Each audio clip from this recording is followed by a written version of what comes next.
সার্চি sports নিবেদিত CFL premier division 2024-এর খণ্ডচিত্র আমরা এবার দেখে নিই। প্রথমার্ধের সেই মুহূর্ত যেখানে মোহনবাগান ডমিনেট করেছিল এবং এখান থেকে একটা সুযোগ ছিল যেটা শিলটন শরীর ছুড়ে দিয়ে প্রথম সুযোগটা বাঁচায়।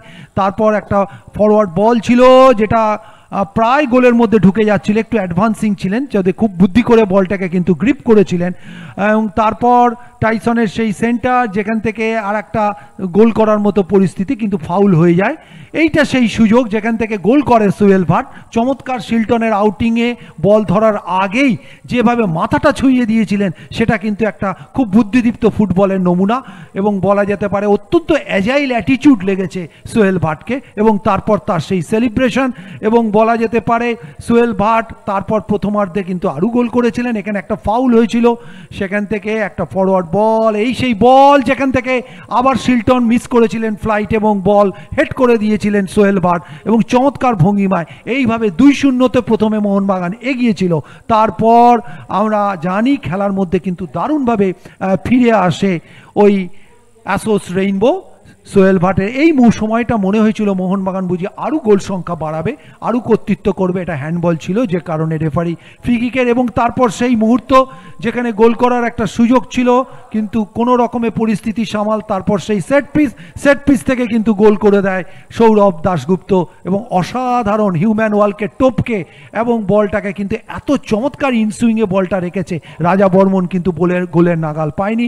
তারপর আমরা দেখে নিই পেনাল্টিটা কিভাবে হয়েছিল, যেখানে সায়নের বাধাটি ছিল বিধি বহির্ভূত এবং সেই পেনাল্টি থেকে কিন্তু গোল করে যান ওই রাজন বর্মন। দুর্দান্ত পেনাল্টিটা মেরেছে, কোনো রকম সুযোগই পায়নি রাজা বর্মন এবং এই ফলে খেলার ফল 2-2 হয়ে যায়। এবং তারপর দ্বিতীয়ার্ধে কিন্তু খুব উত্তেজক ফুটবল এসছে, সেই উত্তেজক ফুটবলের খণ্ডচিত্র আপনারা দেখতে থাকুন। আবার দ্বিতীয়ার্ধে একটা সুযোগ এসে গেছিল, সেক্ষেত্রে দুর্বল শট চলে যায় মোহনবাগান গোলরক্ষকের কাছে। আবারও একটু পুশ হয়ে গেছিল, আবেদন উঠেছিল আমনদীপের বিরুদ্ধে, কিন্তু কর্ণপাত করেনি। এক্ষেত্রে একটি হেড ছিল, হেডটি বাইরে চলে যায়।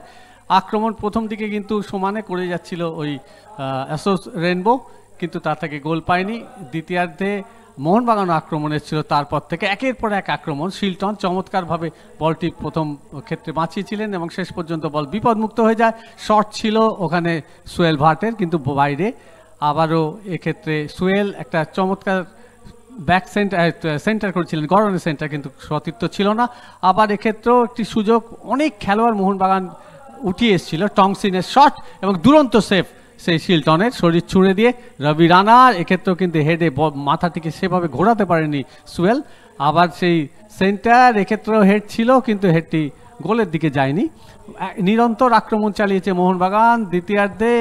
এক্ষেত্রে শর্ট ব্রিজেসের বল বাইরে, আবার মোহনবাগানের আক্রমণ, কিন্তু গোল।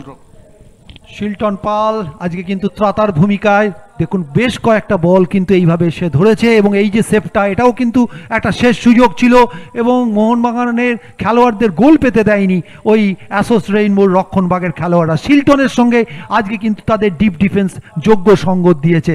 এইটা সেই সুযোগ ছিল, এটাও কিন্তু বাইরে চলে যায় এবং এই হচ্ছে আজকের ম্যাচের শেষ খণ্ডচিত্র মূল্যায়ন। স্কোর লাইন থাকে 2-2।